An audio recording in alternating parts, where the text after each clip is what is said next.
अरे क्यों पैसा पैसा करते हो तुम, पैसे पे क्यों मरते हो? હાલી જળ દેવી ખર્ચો કરાવશે જ. આમે ઇતિહાસ છે. કપડા ધોતી વખતે જે ગજવામથી પૈસા મળ્યા હોય ને એ આ લોકોએ ક્યારેય પાછા આપ્યા જ નથી. હક છે અમારો હક. આ લઈ લે ચાલ હવે સોંગ સાંભળ.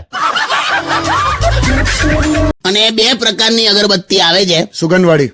બોલવા દે ને મને. હા 2 પ્રકારની અગરબત્તી આવે છે, ભગવાન માટે અને મચ્છર માટે.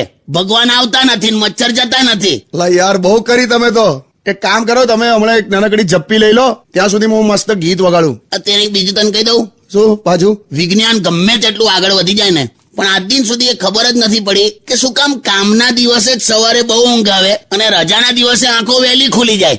એની માને લા યાર તમે હુઈ જાઓ, ખરેખર ઊંઘ ચડી. અરે મારે હિંચ લેવી છે. શેની હિંચ બે હવે તારે અહીંયા હિંચકી ચડી જાય એનું કઈ નહીં. લા તમે ઝઘડશો નહીં યાર. અરે આવું જ કરે છે. બાકી તું વિચાર કર ભઈલું, હસબન્ડ કેવો હોવો જોઈએ? કેવો? વાઈફ તૈયાર થતી હોય ને તો એને આમ સેફટી પિન મારી આપે. ત્યાં જાનેલી પેલા કુવામાં નાખવાના દોરડા આવે ને જાડા, એવી તો તારી ચોલીની દોરીઓ બને છે. પાછળથી તો રણતુંગાને બાંધ્યો હોય એવું લાગે. એમ સોરી, હું તારી સામે જુઠ્ઠું બોલ્યો એ મારી સૌથી મોટી ભૂલ હતી બસ. અને દોસ્તો, તમને પણ એક સલાહ આપું છું. પત્ની સામે જુઠ્ઠું બોલતા પહેલા 100 વાર વિચારજો અને સાચું બોલતા પહેલા 1000 વાર વિચારજો. એમ નહીં, એટલા બધાની સામે પ્રતિજ્ઞા લો કે આજ પછી ક્યારે લફડું નહીં કરો. ચલો. ભલે ભાઈ, હું પ્રતિજ્ઞા લઉં છું, તમે પણ મારી સાથે પ્રતિજ્ઞા લો, ક્યારેય લફરું નહીં કરો. અને ભૂલે ચૂકે જો લફરું થઈ જાય તો મારી જેમ પકડાતા નહીં. અરે મારી રાણી, મશ્કરી કરું છું.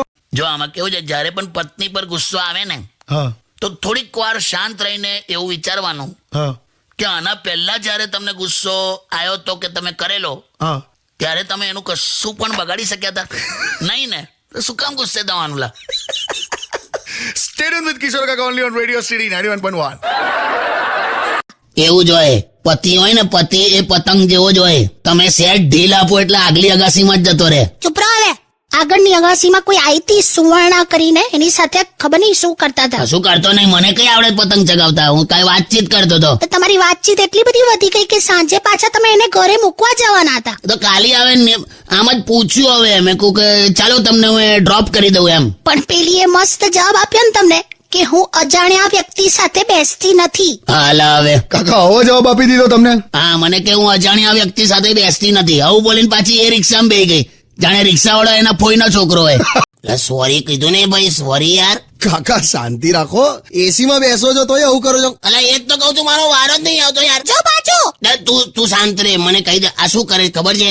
આ એસી ચાલુ કરીને રૂમમાં બેઠી હોય અને પેલું પેપરમાં ની પેલી આડી ચાવી ને ઊભી ચાવી એવું લઈને બેન ભર્યા જ કરે. અને પછી હું અંદર જાઉં જો ભૂલમાં તો શું કે ખબર, પેલા 4 અક્ષરનો આ શબ્દ આપો, 3 અક્ષરનો ઉભો શબ્દ આપો, એટલે માણસ જાય ક્યાં યાર? એમાં પણ આમનું ઝીરો નોલેજ છે. હું યાર હવે તારી હમણાં રે ને તારી હમણાં તો બસ એ ગીત મૂકી દઉં છું યાર. ગરમીમાં ખરેખર તમારું મગજ ગયું છે યાર. ઠંડુ પાણી પીઓ લો. જો મારી વાત શાંતિથી સાંભળી લેજો. તને કહું, સોસાયટીની બધી આની બેનપણીઓ છે ને એ બપોરે આવે છે અને અંદર એસી ચાલુ કરીને રૂમમાં બેઠા હોય છે શાંતિથી. હવે તું વિચાર કર, 12-15 જણા ભર્યા હોય, એમાં તંબુરોલા ઠંડક લાગવાની તને. અને અંદર જવું તો વાતો કેવી એ લોકોની, હે કે પેલી મંગળા માસીની દીકરી કોક હારે ભાગી ગઈ, પેલી ભદ્રાને ડિલિવરી પ્રોબ્લેમ છે તો બાબો નથી થતો. અલા પણ હું એમ પૂછું, ભદ્રાને બાબો ના થાય એમાં મારો વાંક? ચૂપ રહો હવે. તો પણ બપોરે શું કરો છો તમે? કઈ નહીં, હું આ એસી માં અંદર એની બેનપણીઓ હાથે બેઠી હોય અને હું બહાર રૂમમાં છાપું પકડીને આમ હવા ખાતો હોઉં. બીજું હું યાર. એટલે પણ પંખો તો ચાલુ કરાય ને ભાઈ. કશેક તો લાઇટ બિલ બચાવવું પડશે ને. મેં તો હું કરું છું અત્યારે ડિઓડ્રન્ટ છાંટી કાઢવાનું પછી હવા ખાવાની, એટલે આમ થોડુંક એ થાય, આમ ઠંડક જેવું લાગે. મજબૂરી છે લા. તું એક મજબૂરીનો ભાવ આવે ને એવું કઈ ગીત વગાડ દે. પેલું રોડ વાળું પેલું ગીઝર આવે ને, હે પેલું સિંગલ રોડ વાળું ગીઝર ના આવે, પેલા ડોલમાં નાખીને પાણી ગરમ કરતા હતા આપણે હોસ્ટેલમાં. લા તેનું શું કર્યું? શાકના રસમ ગાળી દીધું, એવું મસ્ત ગરમ ગરમ થઈ ગયું શાક. ખીસરથી શાક ગરમ કર્યું? બોલો આવું કરે છે. તપાલ લાઇટર નતું મળતું કહું છું તે ત્રીજા ડ્રોવરમાં મૂકે લાઇટર. ખોટું બધું હોદાહોદ કરવાનું, ત્રીજું ડ્રોવર ખોલવાનું, આમ વળવાનું, લાઇટર પ્લેટફોર્મ પર મૂકવાનું રાખજે હવે, સમજી ગઈ તું? કશું એક્સ્ટ્રા કામ તો કરવું જ નથી તમારે. તો તમે તું મારી સામે હોશિયારી ના મારીશ. લા કાકા શું થયું? ના, તું જોજે, દૂધ ઉભરાતું હોય ને ત્યારે તે જોયું છે બહેનો કેવી સડસડાટ રસોડા તરફ દોડે. હા તો તને શું લાગે છે દૂધની ચિંતામાં? ના શું ના ઉપરાઈ ના જાય એની ચિંતા. ના, ઉભરાયા પછી પેલું ગેસ અને પ્લેટફોર્મ પર પોતું ના મારવું પડે ને એટલે દોડાદોડ કરો તમે. હટ અરે હાટ! લગભગ સવારથી સરકારી મકાન પર પ્લાસ્ટર મારતી હતી એટલે એટલે સવારથી તૈયાર થતી હતી એમ. બે હું યાર. હેલો. હેલો કાકી, કેમ છો? અરે ભઈલું કેમ છે તું? એકદમ મજામાં કાકી, મિસ યુ યાર. કે તારા બાપુ બાજુ બેઠો છે હા કે? કાકા સાંભળો, હું કડવા ચોથના દિવસે છે ને કશું ખાવાની નથી. પણ તે આવું મગજ ખાવાથી પણ વ્રત તૂટી જાય હા કે? જાઓ ને. વ્રત વ્રત વ્રત મને તો એક તો આ વ્રત જ નહીં ગમતું. હું થયું લા પાછું તમને? આપણા માટે કહું છું, પુરુષો માટે. તે આપણા માટે જ કરે છે. દરેક પુરુષ તને આમ ઘરડા લાગે ને એની વાઈફ ઓલવેઝ યંગર લાગે એવું કેમ બોલ? હવે એવું તો મને એવું ખબર. આ લોકો વ્રતમાં શું બોલે, મારી ઉંમર પણ મારા પતિને લાગી જાય. એમાં પેલો ડોહા જેવો દેખાતો હોય અને આ 30 વર્ષની દેખાતી હોય. હસીશ નહીં આવે. હેપી કડવા ચોથ કહી દે બધાને. ચાલ. અરે હેપી કડવા ચોથ. હમણાં નીકળું છું બહાર. કઈ જાય છે? મારી ફ્રેન્ડ કરીને સંગીતા, હા, એને છે ને મારે કંઈક અપાવવું છે યાર. હું અપાઈશ તું એને. એટલે એકચ્યુઅલી છે ને હમણાં અમે 2 જણ વચ્ચે ગયા હતા ને, હું ને સંગીતા, તો અમે સમોસા ખાતા હતા ને, તો પૈસા આપતી વખતે સંગીતાએ મને આગ્રહ કર્યો કે ના ના હું આપી દઉં એમ. હા, તેવું હવે મારે પણ કરવું છે. કઈ જાય છે?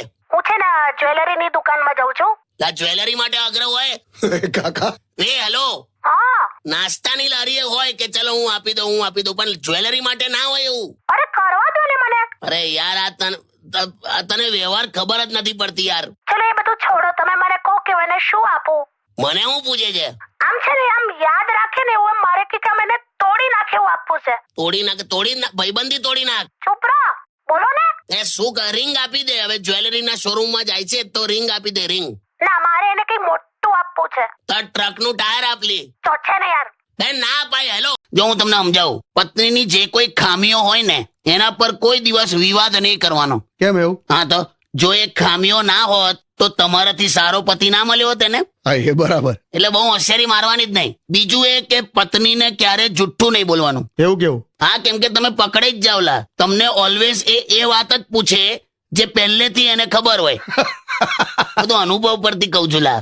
બાકી તમને કહી દઉં, આપણી ભારતીય પત્ની પાસે એવી તાકાત હોય છે ને સાહેબ, કે જે દિવસે એ આપણી સલામતીની દુઆ કરે ને તે દિવસે તમારા ગજવામાં પડેલી સિગરેટ પણ તૂટી જાય. ક્યાં વાત હે. સ્ટે ટ્યુન વિથ કિશોર કાકા ઓનલી ઓન રેડિયો સિટી 91.1. એટલે હવે હમણાં છે ને તારી કાકી પેલું રાંધવાના શો જોયા કરે છે, રસોઈ શો ને કિચન એક્સપ્રેસ ને એવું બધું. હા તો મેં એક દિવસ કીધું, મેં આખો દિવસ આ બધું જો કરે છે, આ કિચન એક્સપ્રેસ રસોઈ બધું, પણ આનો કઈ ફાયદો થયો? તે મને શું કે ખબર જો કે તમે કોણ બનેગા કરોડપતિ જોયા કરતા હતા. હું કઈ બોલી કે એટલે આપણે ટૂંકમાં એની અડફેટમાં નહીં આવવાનું લા. તો આપણને સંભળાઈ દે. ખ્યાલ આવ્યો ભાઈ વિશ્રાણી સાહેબ? તે અત્યારે કેમ હા આવ્યો, ખ્યાલ આવ્યો, હું નહીં બોલે. હવે એમને સાંભળી લીધું એમણે. હા, તો બસ સોંગ વગર ચાલ. અરે ક્યું પૈસા પૈસા કરતે હો તુમ, પૈસે પે ક્યું મરતે હો. હાલી જળ જેવી આ ખર્ચો કરાવશે જ. આમે ઇતિહાસ છે. કપડા ધોતી વખતે જે ગજવામથી પૈસા મળ્યા હોય ને એ આ લોકોએ ક્યારેય પાછા આપ્યા જ નથી. હક છે અમારો હક. આ લઈ લે. ચાલ હવે સોંગ સાંભળ. કોણ છે? અરે હું છું, ખોલો. અરે વાવ, કાકી આયા. આયું બરફનું રીંચ આવ્યું. અરે સોલિડ ન્યૂઝ છે. આ તો તું લિક્વિડ કરી નાખ. એટલે બોલ ફટાફટ એમ. અરે આપણા સોસાયટીનો દરજી ખરો ને, ભૂપેન્દ્ર. હા ભોપો, તે ભાગી ગયો. કોની જોડે? અરે આખા ફેમિલી જોડે. આમ ચૂપચાપ કીધા વગર છું થઈ ગયો. સોસાયટીમાં ખબર છે બધા ટેન્શનમાં જ છે. કોઈની સલવાર લઈ ગયો, કોઈના જબ્બા લઈ ગયો, કોઈનું પેન્ટ શર્ટ લઈ ગયો, કોઈના કુર્તા પાયજામા લઈ ગયો, બધાનું કંઈક ને કંઈક લઈ ગયો. તો તું શેની ટેન્શનમાં છે? તારું શું લઈ ગયો? મારું માપ લઈ ગયો. તો તારું માપ લઈ ગયો એમાં શું છે? પણ લઈ ગયો ને. પણ આ તો કઈ નહીં, તંબુ સીવશે. લે શાંતિ રાખો તંબુવાળી. મારે છે ને પેલો પ્લાઝો સીવડાવવાના હતા એની પાસે. હું પ્લાઝો પ્લાઝો યાર કાકા, પેલું નીચેથી આમ એકદમ આમ પેલું પહોળું આવે, પેલું બેલ બોટમ નતા પહેરતા છોકરાઓ, એવું આ કઈક છોકરીઓનું આવે છે. હા, છોકરીઓ પહેરે છે. ઈ સાંભળ ને, હું શું કહું ભલું બોલો ને કાકી બોલો ને, તમે બોલો ને હું ના સાંભળું એવું તો ના જ બને ને. જાને હવે સાઉથ તો બોલે પણ બોલ હવે હોશિયારી હો, ખોટી ખોટી હું હસ્યા કરે, બોલને જે કેવું હોય. હા એટલે હું એમ કહેતી હતી કે ભલું તું છે ને આમ એકદમ આમ માથે આમ ટકલું કરાવી દે મસ્ત, અને આમ અડધું માથા પર અને અડધું બોચી પર એવી રીતે મસ્ત ટેટુ કરાય, અને કાનમાં બાલી પહેર, મસ્ત લાગીશ એકદમ હેન્ડસમ. લે આપ જવાબ હવે આપ.